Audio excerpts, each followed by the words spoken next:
നോമ്പ് തുറന്ന് പുത്തൂർ കോട്ടക്കൽ പുത്തൂർ ബൈപ്പാസിലേക്ക് ഇറങ്ങി കഴിഞ്ഞാൽ ഇതാണ് അവസ്ഥ. എന്ത് ജനങ്ങൾ!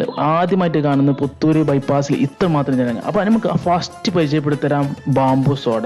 ഞാൻ ആദ്യമായിട്ട് കഴിക്കുന്നത് ബാംബു സോഡയാണ്. കാരണം ഇതിലെന്തൊക്കെ ഇൻഗ്രീഡിയൻസ് ആഡ് ചെയ്തിരിക്കണം നമുക്കറിയില്ല, അവിടെ ചോദിച്ചിട്ടുമില്ല. നാരങ്ങ കണ്ടു, സോഡ കണ്ടു, ബാക്കി എന്തൊക്കെ ഇൻഗ്രീഡിയൻസ് ആഡ് ചെയ്തതാണ് എന്ന് നമുക്കറിയില്ല. പക്ഷേ പൊളിയാണ്, കാണുമ്പോൾ തന്നെ ഒരു വൈബാണ്, പ്രത്യേകിച്ച് ബാംബൂലായതുകൊണ്ട് ഒരു വൈബ്. ഓക്കെ, കുടിച്ചു നോക്കി, ഒരു രക്ഷയില്ല, ഒരു ഫസ്റ്റ് എക്സ്പീരിയൻസ് അടിപൊളിയാട്ടോ. അതിനുശേഷം ഇവിടെ ഒരുപാട് കാണാനുണ്ട് നമുക്ക്. അപ്പോൾ ഫസ്റ്റ് നമുക്ക് ബാംബു സോഡ കുടിച്ചതിന് ശേഷം നമുക്ക് 420 ഒക്കെ ഒന്ന് അടിച്ചു നോക്കാം.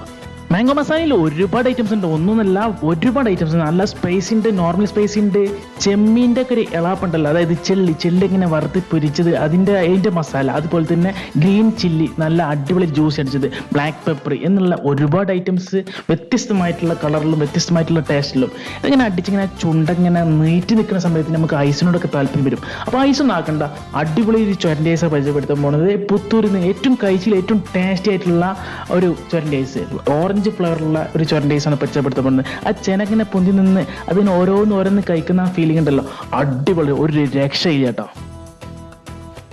അപ്പോൾ നമുക്ക് പുത്തൂർ ബൈപ്പാസിലെ ആ പാടത്തേക്ക് നമുക്ക് ഇറങ്ങാം. അവിടെ ഒരു സ്പെഷ്യൽ സാധനം കേട്ടോ, ഹലീം, അതായത് ഹൈദരാബാദ് ഹലീം. ഈ ഗൾഫിലൊക്കെ ഉള്ളവർക്ക് അറിയാലോ, ഈ ഹരീസിൻ്റെ ഒക്കെ ഏതൊരു തറവാടി തന്നെയാണ്. അപ്പോൾ മട്ടൻ ഹലീം ഹൈദരാബാദ് നമുക്കൊന്ന് കഴിച്ചു നോക്കാം. അതിൽ തന്നെ ചിക്കൻ ഹലീമുണ്ട്. രണ്ടിന് പ്രൈസ് എന്ന് പറഞ്ഞാൽ മട്ടൻ ഹലീമിന് 100 രൂപയും ചിക്കൻ ഹലീമിന് 70 രൂപയും. എനിക്ക് മട്ടൻ ഹലീം ഒത്തിരി ഇഷ്ടമായിട്ടോ, അടിപൊളിയാണ്, ഒരു രക്ഷയില്ല. ഒരു പ്രാവശ്യമെങ്കിലും ഒന്ന് കഴിച്ചു നോക്കാം, ഒരു രക്ഷയില്ലാത്ത സാധനം കേട്ടോ. അപ്പോൾ ഈ വീഡിയോ എല്ലാവർക്കും ഇഷ്ടമായി എന്ന് പ്രതീക്ഷിക്കുന്നു. ലൈക്ക് ചെയ്യൂ, ഷെയർ ചെയ്യൂ. Thank you.